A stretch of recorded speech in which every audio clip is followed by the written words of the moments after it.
Welcome to the Efficient Practice Podcast. If you want increased productivity, profitability, and a better quality of life, this show is for you. And now your host, Dr. Evelyn Samuel.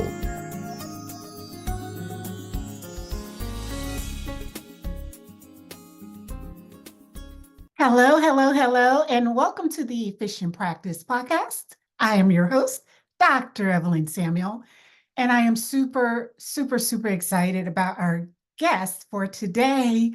I've been wanting to interview this person for a really long time because she's doing some really great things in dentistry and wealth building for not just dentists, but medical professionals alike. So oftentimes in school, we learn how to be professionals and scientists and clinicians, but we don't always get the business backing. We definitely don't get the financial backing. So our guest for the show today is going to help us to finally build some wealth and become financially free. And so we welcome to the show, Dr. Clerisme. Hello, Dr. Clerisme. How are you? Well, thank you so much for having me. And I like that intro. Thank you so much. Yes, And yes. you're right, because I mean, I was going to say that you're right, because sometimes they teach us so much about how to become a dentist or physician or pharmacist, but they don't really touch that financial part. And money is so important. We use it every single day. And it's important what we do with our salary that can really dictate our next decades, pretty much. It's So, yeah. true. It's so true. And you know what? What was also interesting, Dr. Clerisme, is not only are we as medical professionals not taught the financial aspect, but I talk to many of our friends in like other professional roles, like attorneys and different kinds of schools and professions, and they're not taught the medical, I'm sorry, the business aspect or the financial aspect either. And even some of the residents that I've met recently coming out, like I met an oral surgeon a few weeks ago that was trying to build up his practice and still not getting that in school. So that's it's interesting, the programs are so jam-packed with like making you that professional, but they still are not really honing in on those financial skills and business Yes. skills that we need to be, successful personally and professionally. That's And something. it's so important because, again, we use money every single day. But sometimes I wonder, do schools think that parents should be teaching their kids about money?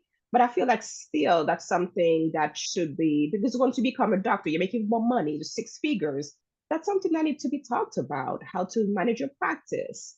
Even if you're not telling the person, okay, this is what you should do, but at least tell them like, oh, stay away from this kind of debt, or this is the way to build wealth, because sometimes we're like 5, 10, 15, 20 years, we're like, oh, and you start having children, you're like, oh, I guess I need to start saving for retirement now. I need to start saving for their college tuition. And sometimes by that time you're burned out, you're tired, you're ready to retire, and you have no money saved up. So I feel like that conversation still needs to be had throughout your education. You're exactly right. I think back to my years in dental school. And it's been a minute now, but it's been a while. But even then, in terms of financial lessons, I vaguely remember maybe one session or lecture where someone came in and they were talking about investing. And I remember back then, I was like, man, it's costing me a grip just to come to dental school anyway. I grew up with modest means. My parents didn't have a whole lot of money. I had to take out a lot of loans just to be able to go to dental school. And I remember thinking, you're 20 something, and yes, we should be investing because of like the compound effect, I guess it was even back then. But I couldn't even think about that stuff back then. I was just thinking about like, getting out and, having a profession that I could make a decent living. But if I wanted to, at that point, I couldn't. You know what I mean? So we'll probably Mhm. get into that a little bit more about advice you would give to someone who's in a similar situation. But before we get too far into our interview, I feel like we're fast friends and we're having a really good conversation even on the pre-session.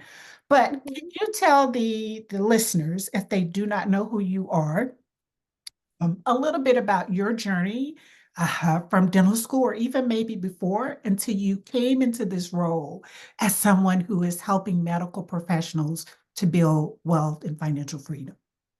Sure thing. Again, I'm Dr. Caroline Clerisme. I'm a general dentist. I'm a wife, a mom, an author, and I'm the co-author of a children's book for financial literacy because I love talking about money. And I believe that early on you need to start teaching your children about money. So the book is called Lily and the Talking Piggy Bank.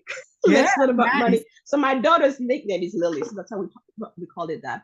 And actually, I co-authored the book with another dentist that I met in dental school. Um, but yeah, and also I'm the founder and CEO of Doctors Out of Debt, which is a company where we help doctors get out of debt, of course, have passive income, and create generational wealth. Because it's so important to understand that you don't want to spend 20, 30, 50 years spending your debt and not building any wealth. So that's what we emphasize to doctors to do. And I say doctors, and sometimes when we hear doctors, we think physicians, but I mean dentists, medical doctors, pharmacists, podiatrists, so many doctors that I have worked with to be able to have my results. So what I was able to do was, let me go back actually. Okay. I graduated from Tufts in 2011. Like you said, that was a while ago, a long time ago. Whenever it's graduation time, it was about that time, about May, and I was excited. I was like, oh my gosh, finally done. And I go ahead and meet with the financial advisor, and she shows me, I don't know why, but it's a good thing that Tufts had a financial advisor for them to review your student loans with so that you understand you have a responsibility to pay back your debt. I mean, like everybody else, I was just using that to pay for my education. I didn't have the cash. Anyway, so she was showing me a bunch of numbers, how much you owe now. And I'm like, yeah, that looks about right. And I remember she showed me $520,000, which Yes. will be how much I will have to pay if I were to take 25 years to pay off the debt. And I'm telling you, she probably gave me so many good advice after that, but I just don't remember because whenever you see a number like that, and that was more than 10 years ago, that was a huge number. I said, how am I ever gonna pay that off? And that really gave me a lot of stress, anxiety, anger, bitterness. It was frustrating for me because here at that time I was supposed to be happy, but I was behind the happiness. There was a lot of frustration and anxiety. But I talked to a few dentists, and they suggested that I start with the health center route, the public health route, and I did that route. And people have a hard time believing it, but they were paying me less than six figures anyway. But I was still able to pay the whole $250,000 in 4 years. So let me So ask they you that. really. Mhm. But the public health, were they helping you to pay your loans back? Yes, they gave me Okay. 50K, but Okay. again, I still had a lot. So in addition, how do you say that? So they gave me 50K. They didn't just give me the 50K. Hey, here's 50K. Go out your way. No, I had to stay with them for 2 years, Okay. and then they gave me 50K. Pretty much, I guess, as a thank you for being underpaid. And that helped. But again, I still had a lot of debt remaining. And remember, there's interest accruing. It was 7.9%, which means that on average, I was paying $47 per day on interest. That's a lot of money. That is. $47 when you really, and it's not like $47 that takes you a break on the weekend. It's every single day that is accruing. So I had to figure out how to pay it off quickly. But again, I used so many debt repayment strategies. At some point, I refinanced my student loans. And yeah, I was able to pay the whole 250K in 4 years. And it's been the best thing ever. There's not one time where I'm like, oh, I wish I had that still. Like, who said that?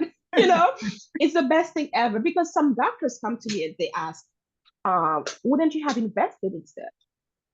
When you have 7.9% interest on your student loans, or at least for me, I wasn't thinking about aggressively investing at that time. I was still aggressive. I was still investing, but it wasn't aggressively investing like I do right now. Right now, 90% of my income goes towards investing. Interesting. But yeah, so in a nutshell, that's my story. Wow, that's very impressive. You said 4 years, right? That you pay Yes. off all of Mhm. that debt. So the student loans. What do you say? And I'm listening to you because that's pretty remarkable. And you're right how Thank the interest you. compounds. And if you're paying the minimum over years, you've paid this astronomical amount. What do you say to the dentist or medical professional, like physician or whatever type of doctor, that gets out of school and they have all this debt and then they set up a practice? So I think about when I set up my practice, I took out probably $500,000 to do the practice. Mhm. And then, like you said, the students coming out now, their loans are what, $400,000 Yes. just coming out just Minimum.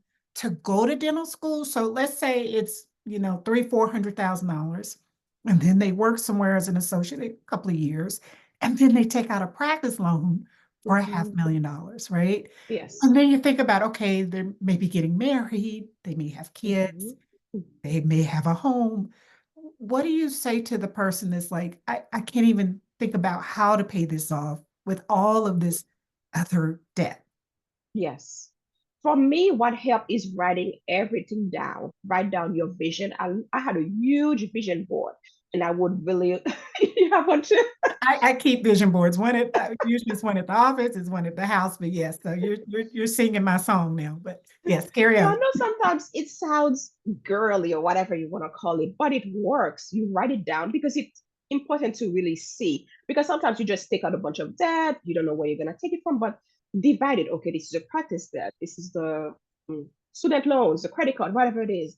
And then, so what I would do, for example, for the student loans, I would put the debt and I put arrows as far as this is how much I wanna pay off this month, for example. And I will tell you, sometimes I don't even have that money yet. But out of nowhere, sometimes I will have a dental assistant say, so there's a gig too, or a side gig, or an opportunity to go work on military members. Are you interested? And they used to pay a lot, like per day, a lot. So out of nowhere, sometimes opportunities come to you. You kind of have to create it again, write it down. That's a huge, huge thing. Write down the vision and also have a plan. Yes, you have to write it down, but also educate yourself. Don't just let life happen to you. Educate yourself. Listen to this podcast, read books, go to webinars, expand your skills. Don't just stay with whatever you have learned from dental school, and don't just limit yourself to just 20, 40, whatever CE credits that they ask you to have to renew your license. Go way over that. Okay. Like, really, you don't want to limit your skills as far as implant placement, auto, anything that will give you more income. You want to focus on that. So I think a lot of us sometimes we just have that tunnel vision. We're like, oh, I need 40 credits or 40 CE credits to renew my license. Let me just do that. Let me go online real quick, or let me go to that conference. No, you want to, at the beginning, what I did, I think really worked. Every year I would dedicate it towards a subject. So year one could have been endo, year two, oral surgery, year three, cross. Now we'll go to Gordon Christensen, a lot of good courses like that. And the good thing is that the health center was paying for most of it. They were not paying for me to travel, but they were paying for the course. And I think that's something that you have to take advantage of. And if you start as an associate, try to see if the owner can pretty much pay for some of those CE credits. And of course, you can have tax write-offs if you're the owner yourself. So there are ways they can never limit yourself. Don't always keep learning. And again, you're more than a dentist or you're more than a physician. So don't just think that, okay, let me just learn about um, implants and crowns and stuff like that. Also, learn about practice management, learn about business, go to business conferences, go to any type of other conferences where you have to learn how people make decisions. So all that is going to help you be a better physician or better dentist. Because for me, I every single day, it doesn't matter if it's my birthday, if it's New Year's Day, I have a routine. And one thing that's part of the routine is to watch or listen to a podcast, either business, real estate, dentistry, practice management, anything that's gonna make me grow, that's gonna make me have more income or have more knowledge, pretty much, because you have to keep learning. You want to Yeah. grow. I truly agree with always learning. I used to tell my team, and I say used to tell my team, it's so my practice when I got married, but I would say we are forever students. So what you're saying is really important. We had a book club where we read business books and customer service books, how we treat people and their Yes. experience. Oh, that's huge. Definitely, Yes. yeah, definitely the business skills that you're talking about, and even a coach. So now coaching is a thing. There's coaches for everything. And when I started, it wasn't as popular, but I did use business coaches before I opened the doors to the practice. So, like you said, Yes. understanding how to run it, understanding overhead, understanding systems, very systematic. Mm-hmm. And then having the people around you, like the different advisors that are Mm-hmm. like your accountant and and so forth, your banker, but a financial person like yourself. And I think about my financial advisor. So we talked about a lot of things like, doing uh, IRAs and things of that sort for the Mm-hmm. team. But I like your approach to really trying to get rid of the debt. Because even though they call educational debt good debt, it doesn't feel Mm-hmm. really good to have that much debt, Yeah. right? It's considered good debt, Yes. but it doesn't feel good to have that. So it's like a Mm-hmm. looming thing over you. So, like you said, I don't know many people who pay it off and say, "Oh, I miss having all that debt. Mm-hmm. I really wish I still had it." So so I like your approach to that. So when you help medical professionals, when you're working with these professionals, like what are some of the common challenges that you find with them, like with adopting to this concept of getting rid of the debt, in essence? Mm-hmm. Well, the first thing that and I'm gonna answer the question, but the first thing too is that I feel a lot of medical or dental professionals, we graduate, we get the income, and we start spending the money. Mhm. Meaning, sometimes we don't even know how much we make. We don't know how much we take home. We just spend the money. We have enough money so we spend the money and we look at the account, we still have money left. Okay, let me go out. But it doesn't always work like that. And that's why sometimes you go into debt because you keep spending and spending. And then one day there's an emergency and you're like, oh, let me use the credit card. And then interest rates on that. And sometimes it's very hard to get out of the credit card debt or any other debt. But I feel that, especially in the US, it's normal to be in debt.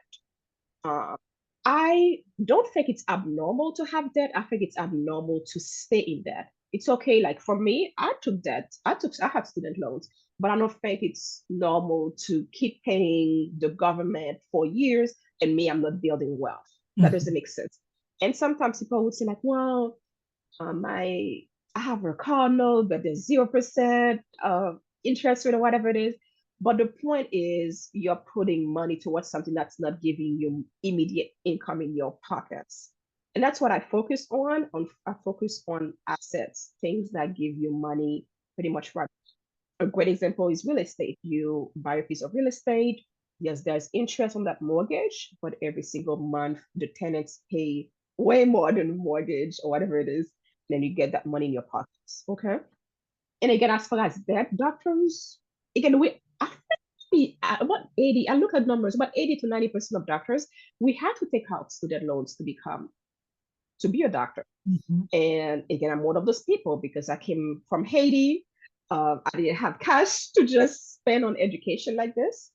And, but again, I realized that, and I have to say that my parents always kept telling me, never owe people money Mhm. because they had the mindset they had, never owe people money and never have just one income. So both of our parents, my mom was, she's still a physician, she's a dermatologist. My dad was a sociologist. They never ever had just one income. They had multiple income. And that's something that I learned when I started working at the health center with the job making less than six figures. I quickly realized, okay, that's not gonna work. Like the expression, the math is not mathing. So I Mhm. had to look for other income to pay off the debt. And at some point that can become exhausting.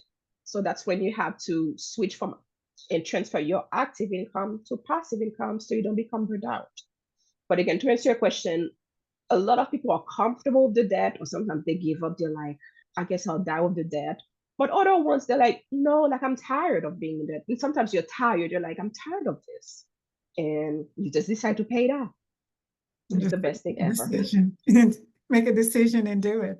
Yes. So when you're approaching, I'm sure you have like unique approaches for different people because people are different. Hmm. You recommend, is it the snowball technique, like putting money on the lowest thing and then get that paid off and move to the larger payment of something that you owe? Is that one Yes. of the methods you Yes. use, or what methods do you use to help I'm them? gonna say that was my favorite one to use. So pretty much what Dr. Semmel is referring to, you list all of your debt from smallest number to largest number. And there's a financial guru, his name is Dave Ramsey. He's Yeah. huge about that method. Mhm. Just because it gives you the quick wins, you're like, yay, I just paid off a small debt. So well, again, you list all of your debts, smallest to largest. You don't care about the interest rate. You just pay off the smallest debt and then the second smallest debt, and it snowballs. Another option is the avalanche method, which is when you look at the interest rate, you pay the highest interest rate first, and then you keep going down, Okay. meaning highest interest to second highest interest rate debt. But for me, what I did is, I tried all of those methods, okay? And at some point, I love the snowball method so much that I made up my own. So Oh, remember, I had to are you have gonna other share that with income, us? right? So then I share that with you Or do they guys. have to be in the program before do you get to share that with our listeners? That's a bonus. I'll share it with you. I'll share it Okay. with you. So pretty much what I did, I listed the same thing, smallest debt to largest debt, and I will put anything that I could towards that smallest debt. And every 2 weeks, it doesn't matter if it's the day before Christmas, if I don't care. It doesn't matter. Every 2 weeks, I found the money to put towards the debt as well. And that was really key in having me pay off the debt so quickly because I wasn't paying the debt just once a month when they wanted it. And that's something too. You don't let banks dictate when you pay off the debt. Does that make sense? Because Yes. sometimes just make sure there's no prepayment penalties. But again, they're just going to put you in debt for longer. That's what they want. So they give you a schedule. No, you make your own schedule. Mhm. Again, I will pay whenever they wanted me to pay, but I would still pay extra. So I will pay twice a month. And that really helped my credit score. And since that time, it's been at 800 plus for years now because of that method. And it's been the best thing ever. And now you have my secret method, my secret sauce. Okay. See, we And got again, it's been the best thing ever. Yeah. good. Because it's nothing worse. Because like you said, when we're medical professionals, oftentimes we have high incomes, and a lot of people will think that you're the rich doctor, the rich Yeah. this. And truth be told, we spend a lot of years getting all this education. And Mm-hmm, then we come out, and sometimes when we come out, we're not making a whole lot of money because we're just getting mm-hmm, started, whether it's a health program like you, or I did contracting as like an associate in the beginning. mm-hmm, mm-hmm, So I wasn't getting paid a whole lot, but then those loans start kicking in. And mm-hmm, so we're not always making what people think we're making because of all of the, overhead and so forth in the mm-hmm. years that we invested in becoming, a doctor in the first place. So Yes. I heard you, and I was hoping this would come out. So I heard you telling a story about when you first started, when you first came out of your program, and you were thinking about, something has to change. And you Mm-hmm. had gone to someone's, was it a wedding? That you had, Oh my gosh, you heard that story. I'll tell you this, and I'm going to let you share this because when I heard that, I laughed because I kid you not, we are kindred spirits because I had almost an identical situation that happened to me. Mhm. To this day, I am still, what is it? I get triggered by it because I had almost the same Yes. situations. I'm going to let you tell the audience about that. That was one of the things that was pivotal in Mm-hmm. helping you to decide that you were going to make some more assertive changes towards your wealth building. So, can you share that, sir, with us? And then I'm going to tell you Yes. about my similar situation too. And that was several years ago, like over a decade ago. Of course, like very close to graduation time.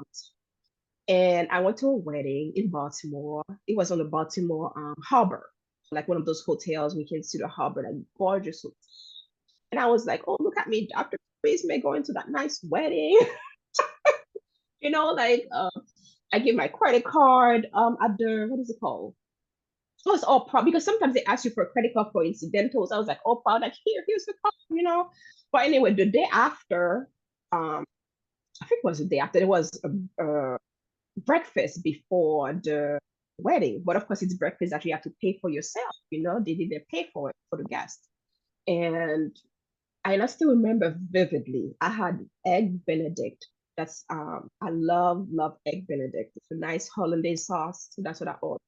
And I think it was even actually a crab cake eggplant. I mean, sorry, a crab cake egg Benedict because it was in Baltimore where crabs are very good. Yes, yes. Delicious, delicious. And then when it was time for the waiter to pretty much for me to pay, and I go ahead and give my card, or proudly. And then he comes back and then he said it didn't go through. And I'm like, what? And I give another card. And then he said, it didn't go through. Oh, maybe you shouldn't be doing so much shopping. And I mean, by that time, I had Say classmates. that to you? Yes, and I had people Oh. around me that were looking at me. That was so embarrassing. I just wanted to literally like, can you just make me disappear? Like, can I. So definitely I was like, this is not what I signed up for. This is not I signed up to be in six-figure debt for. This is not the life that I want for me or any children I'm gonna be having in the future. Like, this is not it. And I mean, of course, after that, I was able to pay for it, but I was like, this is not okay. And I think that, like you said, that was pivotal. I was like, I'm done. I'm done with debt.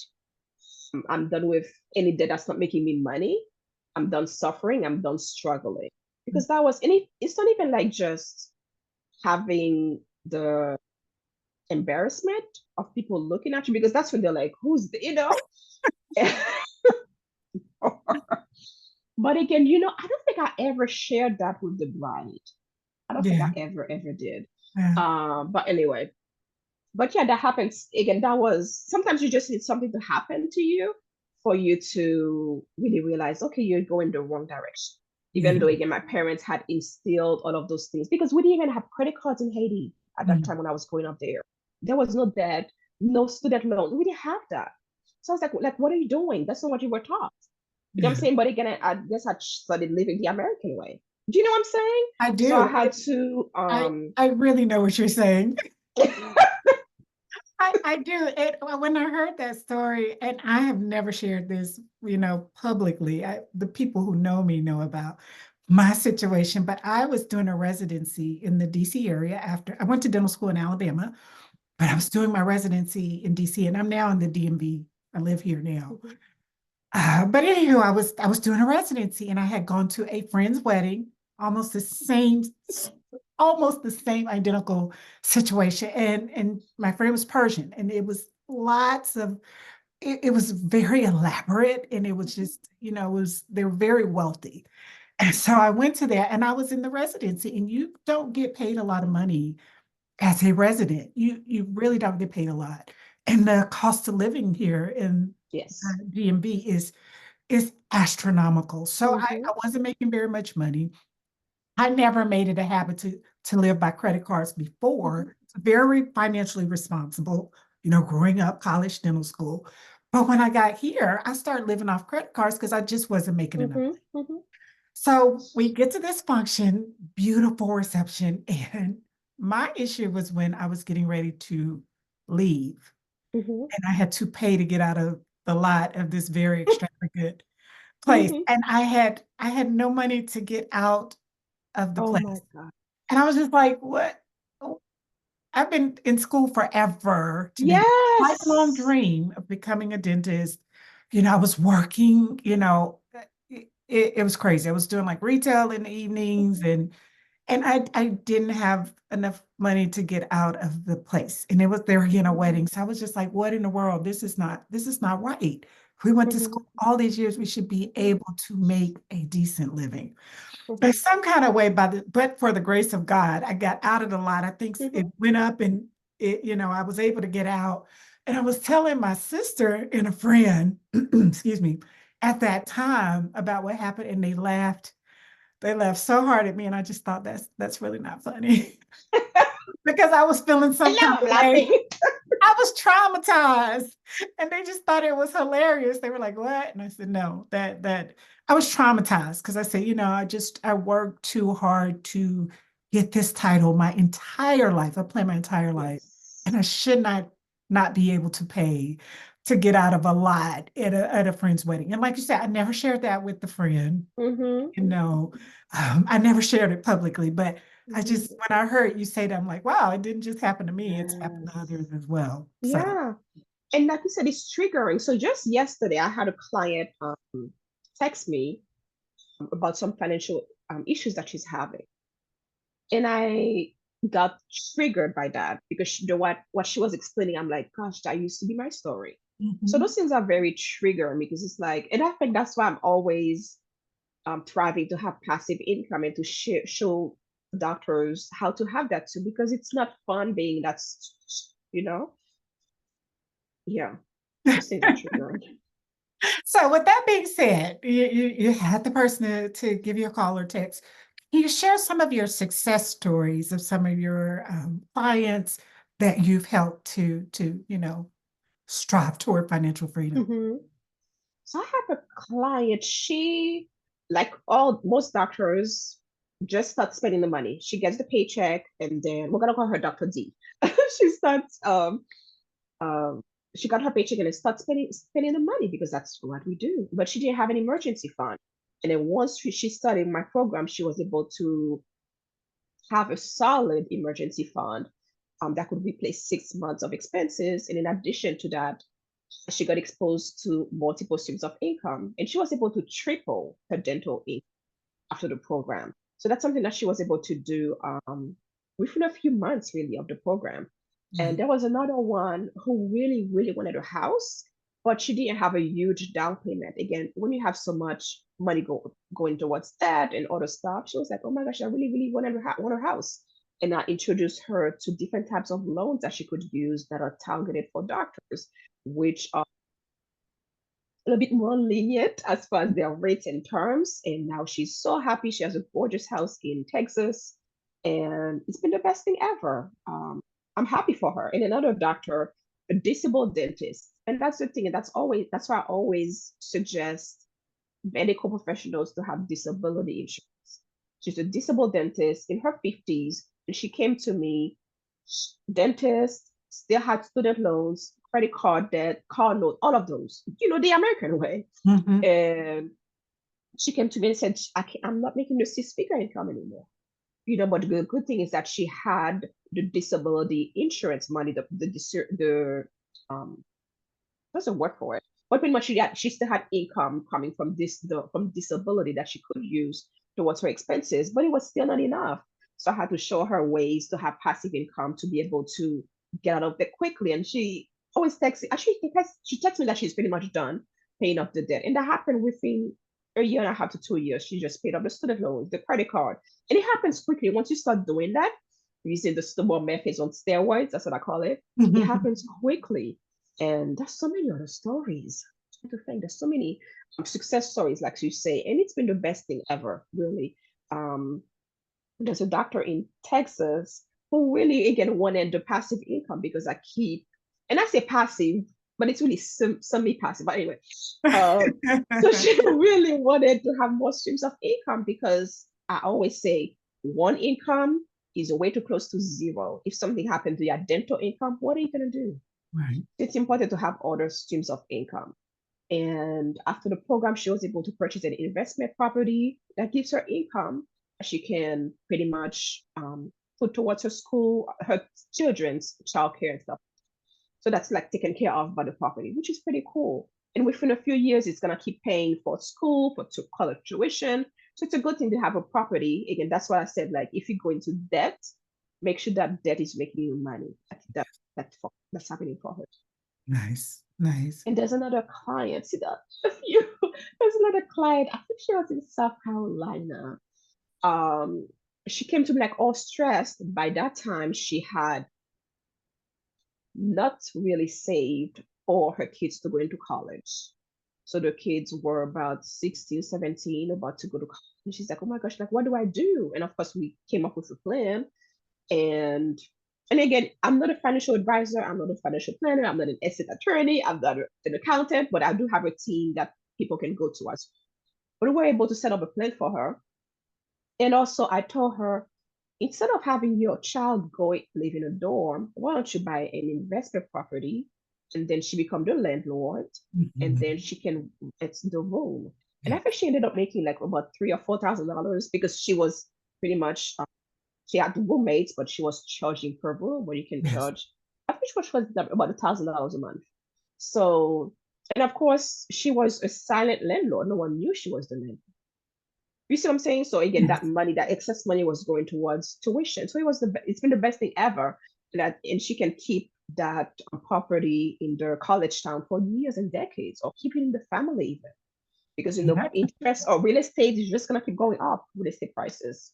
Yeah, that's an excellent idea in terms of Yeah, if you go to the dorm, you're paying the dorm, or she gets her own apartment, which she probably likes better exactly. anyway, as do her Yes, roommates, and she makes income from that. That's an excellent, excellent absolutely. idea. So the So, different strategies, again, everybody has a story, different numbers, different capital, different goals. So everybody has a different plan pretty much. And I like what you said, like when you said, while you might not be, accountant or, financial planner in that aspect, the beauty is that you've experienced it, right? Mm-hmm. So it's always really good when you're looking for coaches or consultants or people to advise you.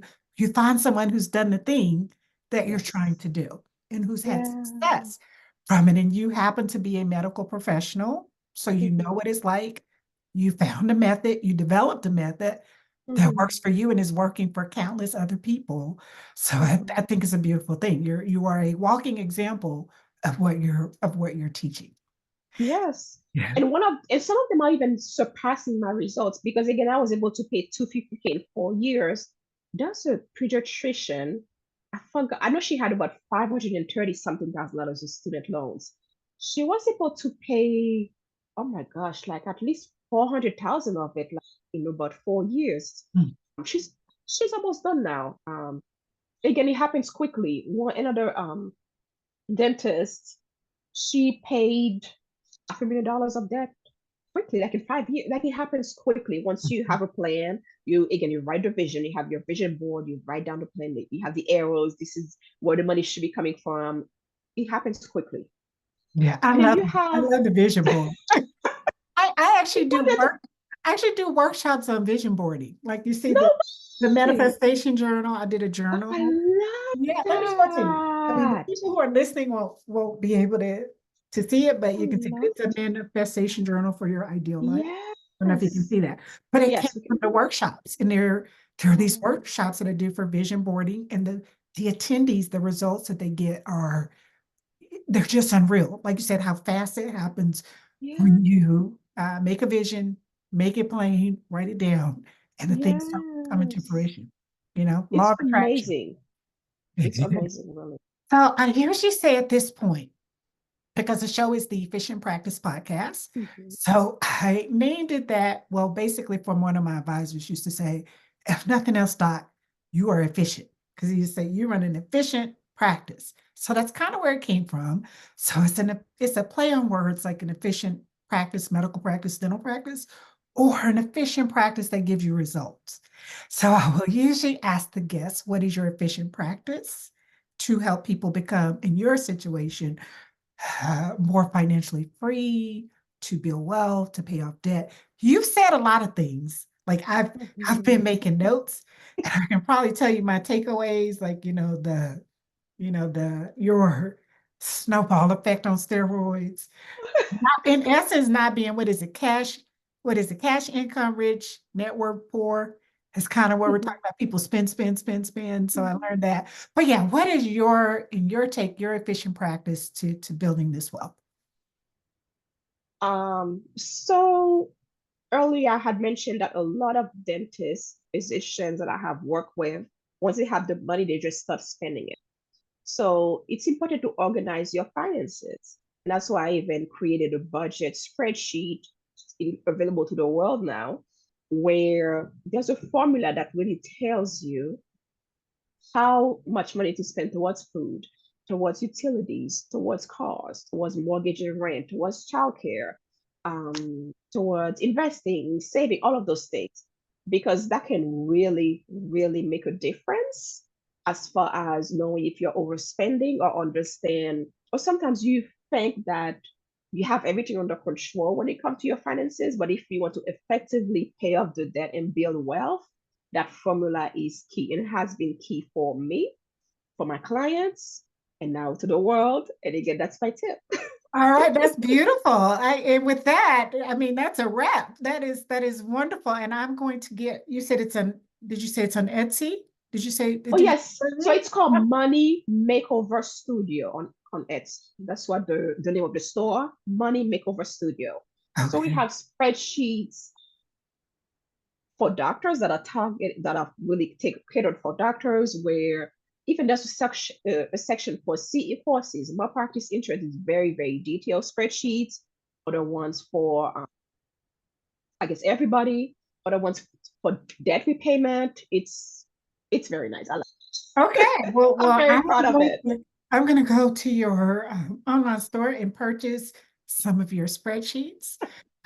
And also, can you tell our listeners how to get in touch with you if they want more? They can get these money making from your Money Maker Studio spreadsheets. They can buy your book for the Okay. kiddos to start them off on the good foot. Yes. What if they need a little more attention, a little more accountability, and they want to work with you? How do they do so? How do they get in contact with you? So you can find me on doctorsoutofdebt.com. One word, and doctors with an S, doctorsoutofdebt.com. And of course, even there you can find how to send me messages, how to email me, how to sign up for my newsletter. Every week I send newsletters with very, very good, efficient, effective money tips. Um, Follow me on, there's even a Doctors Out of Debt Facebook group or Instagram group. That website is gonna lead you to all of those things. It's gonna lead you to the Etsy store, Money Makeover Studio, and also the children's book, Lillian the Talking Piggy Bank. Let's Learn About Money. Everything is there. Doctorsoutofdebt.com. Well, all right. Thank you so much, Dr. Caroline Clerisme, for gracing your presence, our presence, with your advice on becoming financially free, building wealth, and coming to the Efficient Practice Podcast. So this concludes another episode of the Efficient Practice Podcast. And until next time, take care and be well. Bye. Thank you. Thank you for listening to the Efficient Practice Podcast with Dr. Evelyn Samuel.